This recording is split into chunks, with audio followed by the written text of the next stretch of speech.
Before I start this video, I need to say this. This is only a first impressions video based on a demo of Immortals Fenyx Rising. I'm solely forming a first impression based on a demonstration or demo of the game that I played on Stadia. It was free to play between November 17th and December 21st, 2020. The full game is available now, but hear me out before you rush out to buy the game. I have some words for you to hear before you come to a final decision.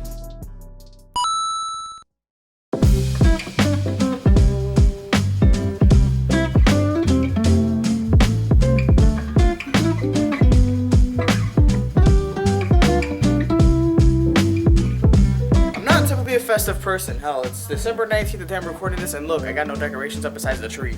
But the tree's there because, well, actually it's for my niece. But outside of that, it's also because I need a win for Christmas. And honestly, there have been almost nothing that I've had this year that was good. Usually it's outdone by something worse. Happens all the time, I don't care. Now, of course, this video was posted after the disastrous launch of Cyberpunk 2077. I might cover that sometime down the line if I can get the game, but kind of broke right now.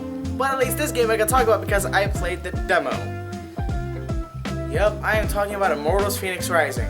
What you're about to watch is only a first impressions video, so please take what I say here with a grain of salt.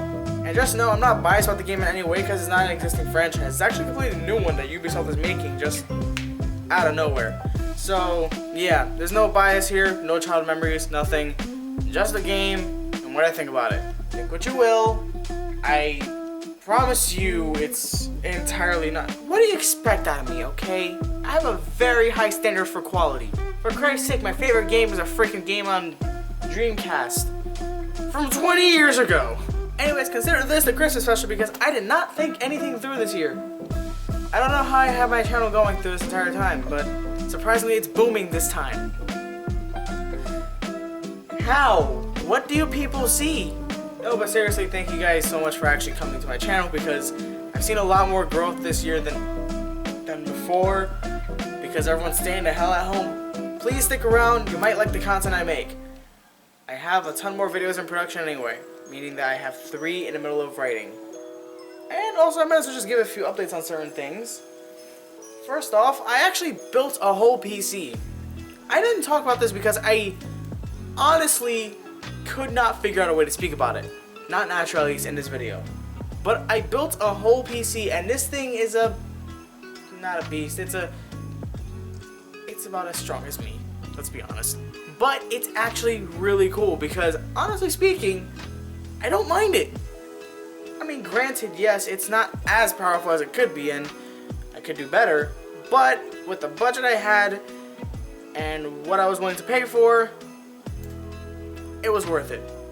Honestly, I think it could do better than a RX 560 and a Ryzen 5, but right now, I'm okay with it. It works just as I need it to. Notice how I didn't mention the RAM. Another thing, I have had a ton of ideas with videos. The reason why I've never made any of them come true though is because they usually fell apart in mid-production. Seriously, I had a whole Resident Evil DS video planned for Halloween, completely missed that deadline, but I do have a ton of videos just on the back burner waiting. But outside of that, yes, Merry Christmas. My god, this was tiring to do. Let's start with the graphics. This game looks great, honestly. The character models are highly detailed, the hair is the best part because it's proper, the facial features are highly detailed with an art style that's cartoony but also extremely detailed, the enemies are also unnecessarily detailed, and the water is fantastic. I have 2 major issues of different levels, one mild and one huge. First one, which is mild, is the frame rate. Now, I'm not a frame rate snob, I've never been like, oh, I'll only accept 60 FPS so the game can piss off. I don't really care. I don't mind 30 as long as the performance is fine, which is why I don't mind entirely that this game runs at 30 FPS on Stadia. However, it does look weird though because the majority of games on this platform, that I've played at least, which is a good bit because I did use my trial to build up quite a library, run at 60.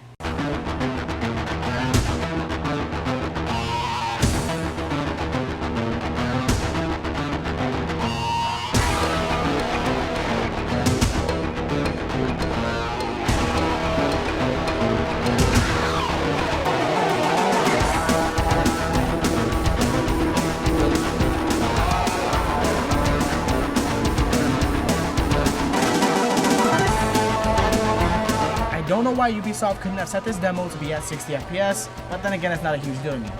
This next one is though.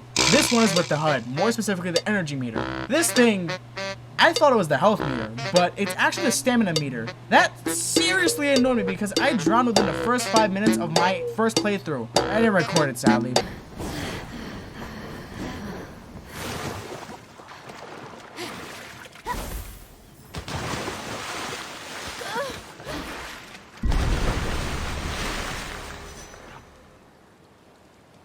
Oh, and speaking of time, the cutscenes are, oof, man, they could be better.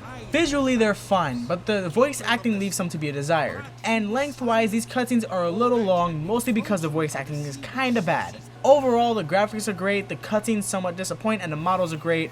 The frame rate is fine. Next up, audio. Like I said, the voice acting leaves some to be desired. Mine is Fenyx, she's well voiced, and Prometheus has a voice of a true storyteller. Zeus, on the other hand, the king of Olympus, sounds like a cheap for-hire comedian. And I'm being totally honest when I say that. The voice of Zeus needs a lot of work or a lot of replacing. You know what? I bet you that you cannot enlighten us with one truth during your story. Not one. Done. What's your favorite food? Why? The music is great though, as most Ubisoft games are, no matter how bad the games themselves can be. Looking at you, Watch Dogs. There's not much to say here, honestly. The soundtrack is great and the voice acting could do with some extra time and effort, and I missed mentioning the sound effects because there's not much that needs to be said there. They're good as well. The game so far sounds pretty good and looks really great. Gameplay? Small problems there, if I'm being honest, but it's with keyboard and mouse controls for the most part. Haven't tried with the gamepad yet, but some of the binds are questionable. To use your other weapon, you need to hold down the middle mouse button, then press one of the first 4 number keys. No, not numpad. Numbers. This is wildly uncomfortable for me, but I rarely use them in a demo. But this could pose a huge issue for the full game depending on its length, which according to developers is 20 to 30 hours. That could be a problem if I buy the game. Generally, that's weird. Also, gliding is a little bit odd too if you don't pick up on some subtle changes like me. There's a boost ability while gliding that only minorly increases distance, takes a second to gain momentum, and only ramps up speed by, well, not much. I did find myself gliding a lot, but that's because running feels naturally slower in comparison in this game. And also, you engage flight by pressing R.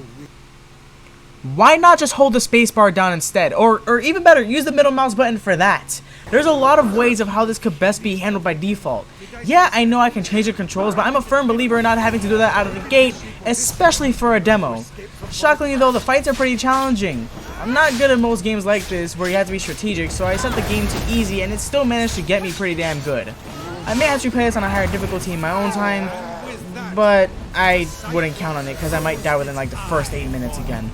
Overall, what do I think of the game? Well, it has some issues that need tweaking, more specifically in the controls, and the story, at least for the demo, is comedic and has gotten some laughs out of me. The game feels mostly natural to play, and it feels like it'd be worth picking up if it weren't for Ubisoft betting huge on this game, thinking that they could have a streak of good games under the AAA category.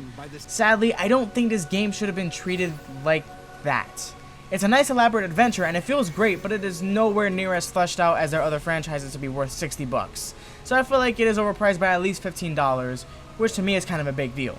This game feels huge but also indie and different in my opinion, and should definitely have been priced at $40 to $45. Essentially, I think I'd be overpaying. So if you do want to get the game, note that it's possibly a new franchise and Ubisoft is being sure to treat it as that, as if the revenue from Ubisoft Connect, Stadia, and Luna weren't enough. I can't give this game a rating, unfortunately, because it's not the full game. If I rate a game based off early access builds or a demo, it means I'm betting on the game being good, which has deceived me before. So under those circumstances, please be aware that this was not a review of the final product, only the pre-release demo.